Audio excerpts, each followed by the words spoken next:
होता है। तो ऐसे छत्रसाल जी का नाम केवल बुंदेलखंड में नहीं, पूरे भारत में और पूरे विश्व में होना चाहिए। पर इसके लिए इस बार तो हम लोगों ने आमंत्रित किया है मुख्यमंत्री जी को। हम चाहते हैं अगली बार जी मुख्यमंत्री दिल्ली सरकार की ओर से ही छत्रसाल जयंती मनाएं, ताकि भव्य रूप से छत्रसाल जी का नाम पूरे भारत में फैले। हम चाहते हैं कि कभी प्रधानमंत्री जी को भी बुलाया जाए छत्रसाल स्टेडियम में, ताकि छत्रसाल जी का नाम विश्वव्यापी हो और उनके गुरु महामती प्राणनाथ जी का भी नाम विश्वव्यापी हो।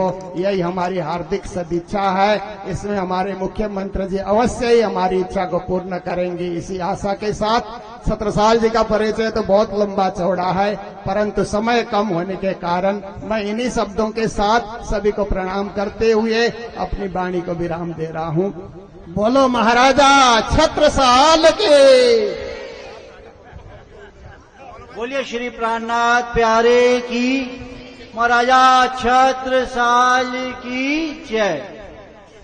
निज जीवन दृष्टांत बनाने जग में ईश्वर आता है, त्याग तपस्या सेवा कर मानव धर्म सिखाता है।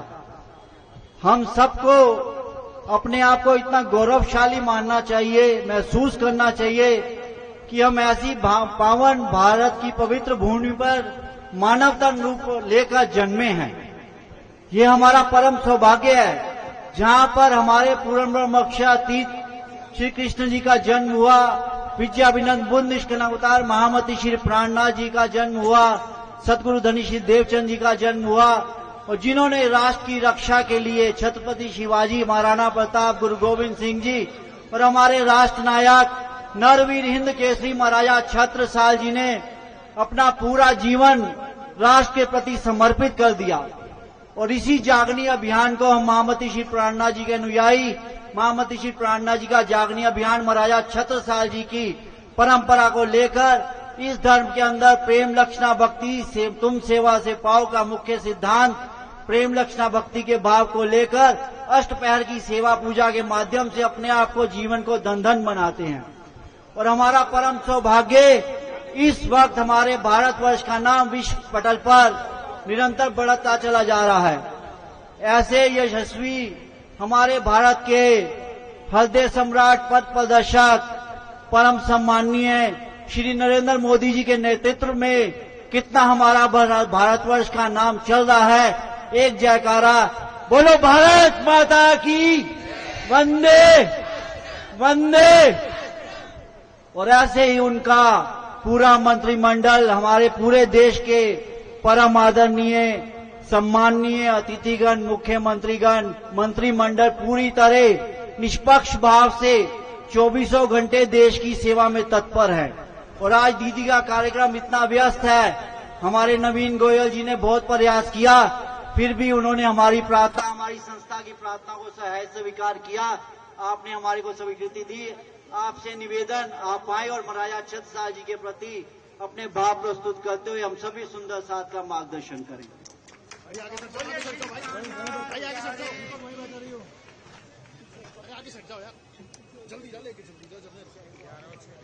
जल्दी जाने, लेके जाओ जल्दी से। आप लोग थोड़ा इधर आ जाओ, आप हटिए, आप लोग सब इधर आओ, आप इधर आइए सब लोग। जल्दी रख जनरल, आप लोग प्लीज इधर आए, थोड़ा पब्लिक को क्या बोलेंगे। थोड़ा और इधर भाई, थोड़ा और इधर देखो, जिनके लिए आई हो उनसे तो मिलने दो।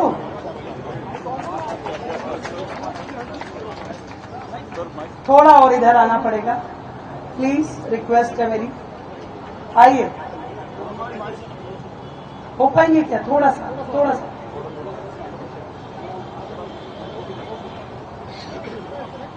एक बार मिलके बोलेंगे, बोलो भगवान प्राणनाथ जी की जय और बुंदेलखंड केसरी महाराज छत्रसाल जी की जय। हमारा दिल्ली सरकार का ये स्पोर्ट्स स्टेडियम जिनके नाम पे रखा गया, बुंदेलखंड केसरी महाराज छत्रसाल जी, जिनकी वीर गाथाएं इतिहास को सरोबोर करती हैं, जिनका शौर्य, जिनका साहस, जिनका इतिहास पढ़ के युवाओं की रगों में जोश बहता है। आज उनकी 377वीं जन्म जयंती के अवसर पे इस छत्रसाल स्टेडियम के प्रांगण में पहुंचकर मुझे अत्यंत खुशी हो रही है। अभी मेरे लिए भी बहुत कुछ नया है।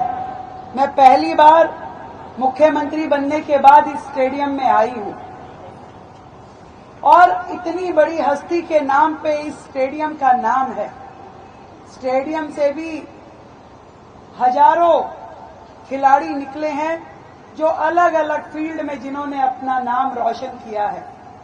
देश का, दिल्ली का और पूरे विश्व में भारत का नाम रोशन करके इन खिलाड़ियों ने छत्रसाल स्टेडियम से निकल करके हम सबका सम्मान बढ़ाया है। आज का दिन बड़ा महत्वपूर्ण है जब हम महाराजा छत्रसाल जी के जीवन को न केवल याद करते हैं बल्कि उन वीर गाथाओं का भी स्मरण करते हैं जो उन्होंने अपने राज्य को बचाने के लिए किस तरीके से मुगलों से लड़ाई लड़ी। ये उस समय की बात है जब छत्रपति शिवाजी जी होते थे और वो महाराजा छत्रपाल जी को, उनके साहस को, उनके कार्य को देखते हुए उन्होंने कहा कि आप बुंदेलखंड संभालिए। और उन्होंने जिस तरीके से मुगलों के साथ में लड़ाइयां लड़ी, उनका शौर्य, उनका पराक्रम इतिहास के पन्नों पे दर्ज है। पर कई बार हम अपने इन साहसी सेनानियों को भूल जाते हैं। उनके गौरव पे कहीं थोड़ी थोड़ी धूल जम जाती है।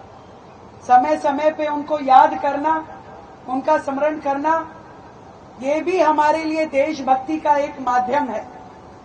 आज जब पहलगांव जैसी दुर्घटना होती है, जब देश में ऐसा आतंकी आक्रमण होता है, निहत्थे लोग मारे जाते हैं, धर्म पूछ पूछ के एक एक व्यक्ति को संहार किया जाता है, ऐसे में ऐसे राजाओं की याद आती है कि जिन्होंने देश के लिए लड़ाइयां लड़ी। आज मोदी जी भी उन्हीं का अनुसरण करते हैं।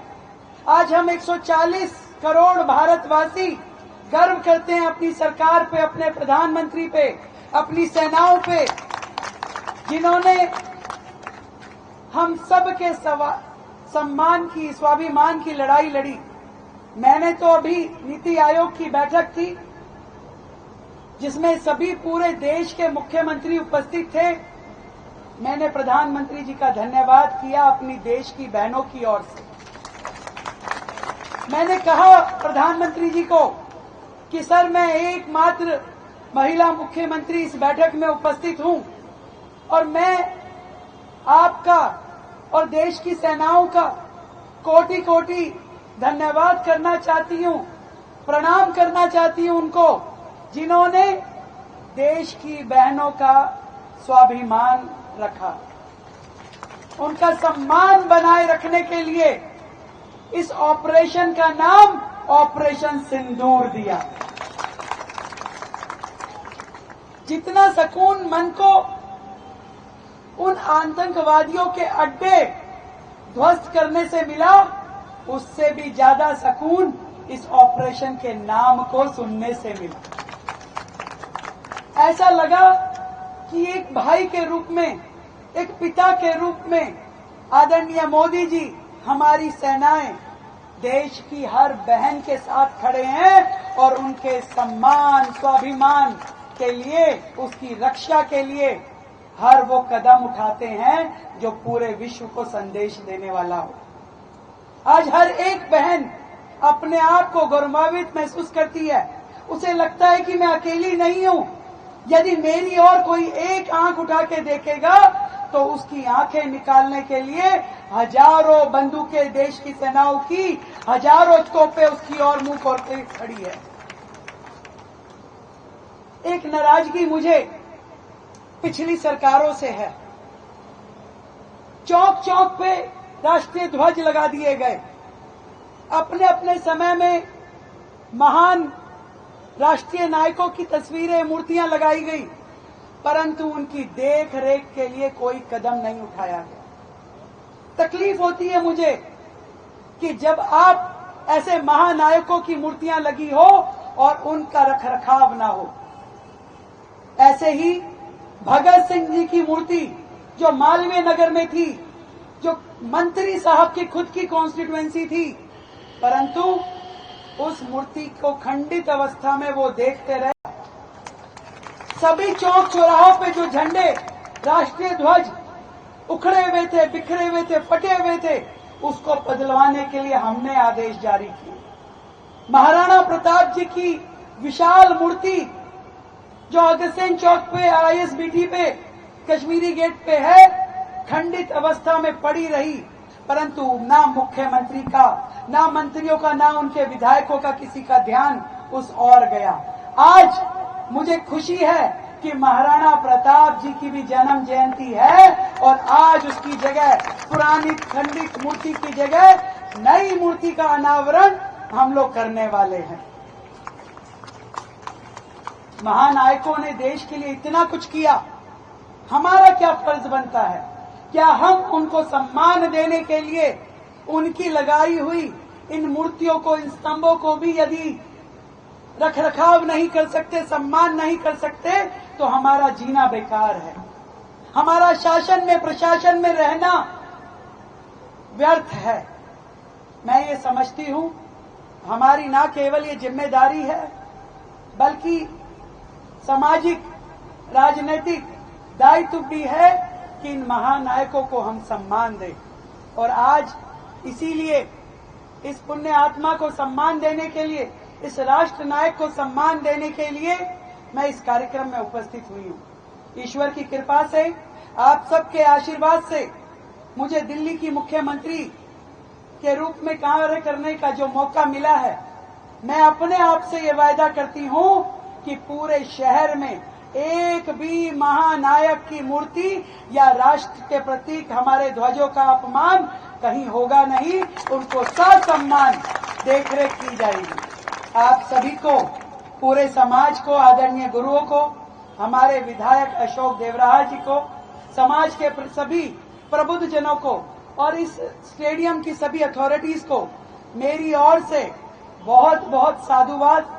मैं जरूर अलग से इस स्टेडियम के दौरे के लिए आऊंगी और एक इच्छा जो समाज की ओर से रखी गई है कि इस स्टेडियम में कभी प्रधानमंत्री जी आए, मैं आपको वायदा करती हूं कि एक दिन यही कार्यक्रम करके आदरणीय प्रधानमंत्री जी को बुलाना मेरा दायित्व रहेगा और महाराजा छत्रसाल जी का नाम दिल्ली में और रोशन हो, इतिहास में और रोशन हो, उसके लिए भी हम कार्य करेंगे। बोलो भारत माता की। बहुत बहुत धन्यवाद।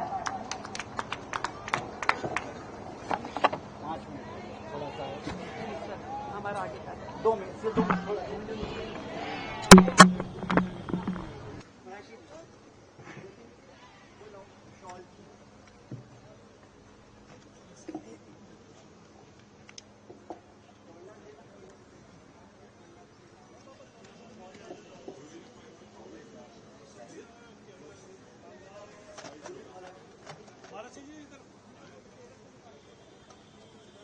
मासी जी इधर घूम के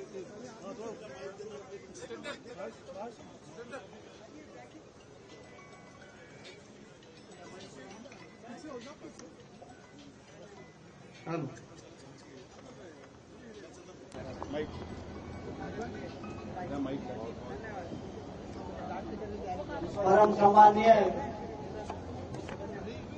सेवाभावी, हमारी जनप्रिय मुख्यमंत्री जी श्रीमती रेखा गुप्ता जी का बहुत बहुत हार्दिक साधुवाद, हार्दिक आभार। आपने